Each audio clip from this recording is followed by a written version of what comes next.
নমস্কার বন্ধুরা, রাধে রাধে। শ্রী রাধারানীর পাকশালায় আপনাদের সবাইকে স্বাগত। তো বন্ধুরা, আজকে আমি চলে এসেছি আবারও একটা নতুন রেসিপি নিয়ে। আজকে আমি বানাবো কোনো রকম কেমিক্যাল ছাড়াই রঙিন পাটিসাপটা। বন্ধুরা, যারা এই ভিডিওটা আমার ফেসবুক পেজ থেকে দেখছেন তারা আমার এই ফেসবুক পেজটা ফলো করে দেবেন। বন্ধুরা, যারা এই চ্যানেলটা এখনও সাবস্ক্রাইব করেননি তারা এই চ্যানেলটা সাবস্ক্রাইব করে ভিডিওটাতে একটা লাইক দিয়ে দেবেন।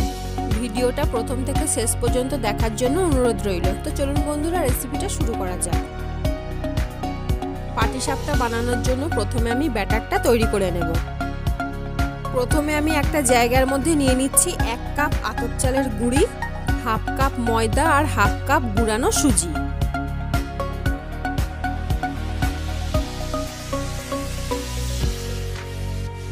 পরিমাণ মতো নুন আর 4 টেবিল চামচ গুঁড়ো দুধ দিয়ে দিলাম। গুঁড়ো দুধ না দিলেও হবে, কিন্তু গুঁড়ো দুধ দিলে পাটিসাপটার স্বাদটা ভালো হবে। এইগুলো সব ভালো করে মিশিয়ে নেব।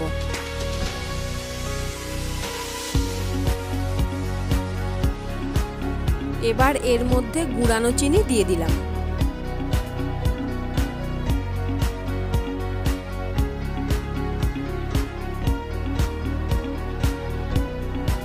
এখানে আমি দুধটা জাল দিয়ে ঠান্ডা করে নিয়েছি। এবার অল্প অল্প দুধ দিয়ে ব্যাটারটা গুলে নেব।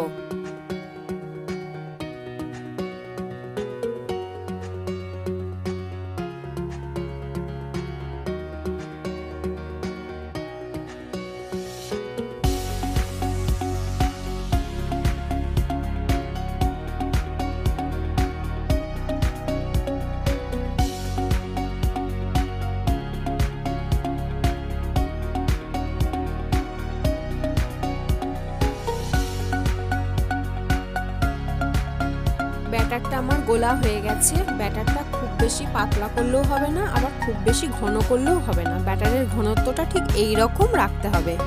এবার ঢাকা দিয়ে রেখে দেব। এবার ওভেনে একটা কড়া আমি বসিয়ে দিয়েছি। 2 টেবিল চামচ গাওয়া ঘি দিয়ে দিলাম। এখানে আমি 5টা মাঝারি সাইজের গাজর নিয়ে নিয়েছি। গাজরগুলোকে আমি ছোট ছোট ছিদ্রযুক্ত গ্রেটারে গ্রেট করে নিয়েছি।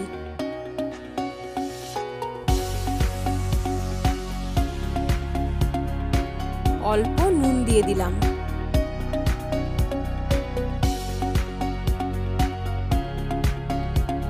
এবার ঢাকা দিয়ে দিলাম। গাজরটা আমি লো ফ্লেমে ভাজবো। 1 টেবিল চামচ চিনি দিয়ে দিলাম।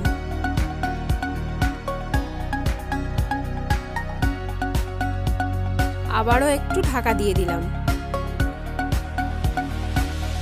গাজরটা আমার হয়ে গেছে। এবার একটা জায়গায় তুলে নিচ্ছি। এদিকে ওভেনে আবার একটা জায়গা বসিয়ে দিয়েছি। এখানে 500 গ্রাম দুধ আছে। দুধের মধ্যে আমি 2 টেবিল চামচ চালের গুঁড়ি, 2 টেবিল চামচ গুঁড়ানো সুজি আর 1 বাটি গুঁড়ো দুধ দিয়ে দিলাম। এই সমস্ত উপকরণ দিয়ে পাটিসাপটার পুরটা বানিয়ে নেব।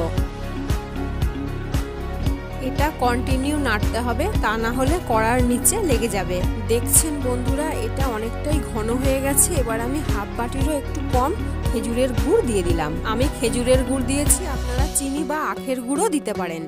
খেজুরের গুড়ে একটা সুন্দর গন্ধ আছে, তাই আমি এলাচ গুঁড়ো দিলাম না, আপনারা দিতে পারেন। পাটিসাপটার পুরটা হয়েই গেছে। 1 চামচ গাওয়া ঘি দিয়ে দিলাম। ঘিটা ভালো করে নেড়েচেড়ে মিশিয়ে নেব।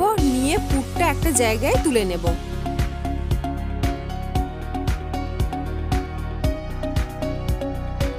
পাটিসাপটার জন্য যে ব্যাটারটা আমি তৈরি করে রেখেছিলাম, ওইখান থেকে অল্প অল্প ব্যাটার নিয়ে গাজরের সাথে মিশিয়ে একটা ঘন ব্যাটার তৈরি করে নেব।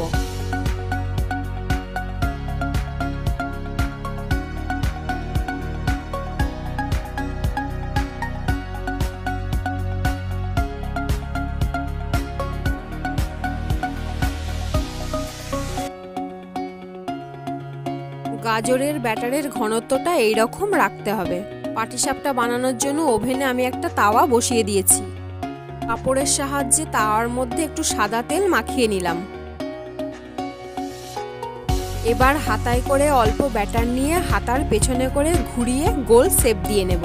এবার গাজরের ব্যাটারটা একটা চামচের সাহায্যে পাটিসাপটার চারপাশে দিয়ে দেব।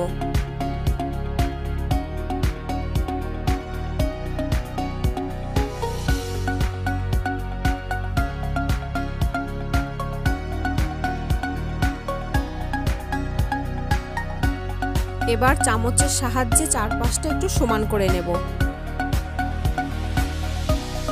পাটিসাপটার পুরটা এবার দিয়ে দেব। এই পাটিসাপটাটা বানানো খুব সহজ আর খেতেও খুব সুস্বাদু।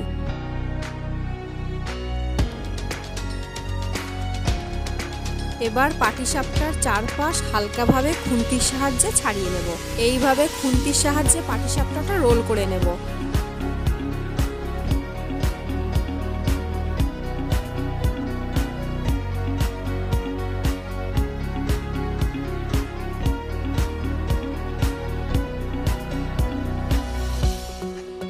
দেখছেন বন্ধুরা, পাটিসাপটাটা কত সুন্দর হয়ে গেল। এবার আমি একটা জায়গায় তুলে নিচ্ছি।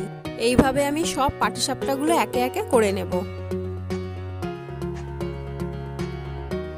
এইভাবে কোনো রকম কেমিক্যাল ছাড়াই রঙিন পাটিসাপটা আপনারা একবার বাড়িতে ট্রাই করে দেখবেন। আশা করছি আপনাদের খুব ভালো লাগবে।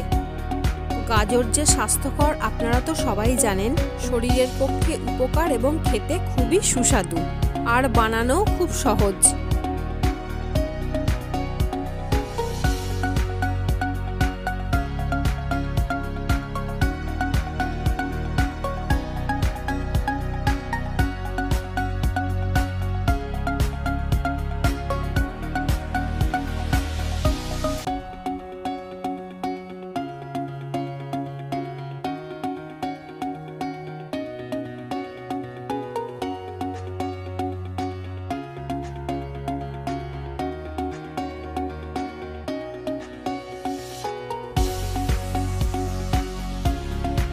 বন্ধুরা, রেসিপিটা যদি আপনাদের ভালো লেগে থাকে তাহলে আমাকে কমেন্টের মাধ্যমে জানাতে ভুলবেন না যেন। ভিডিওটা প্রথম থেকে শেষ পর্যন্ত দেখার জন্য ধন্যবাদ। দেখা হবে আবার অন্য একটা নতুন রেসিপি নিয়ে। আপনারা সবাই ভালো থাকবেন, সুস্থ থাকবেন। রাধে রাধে।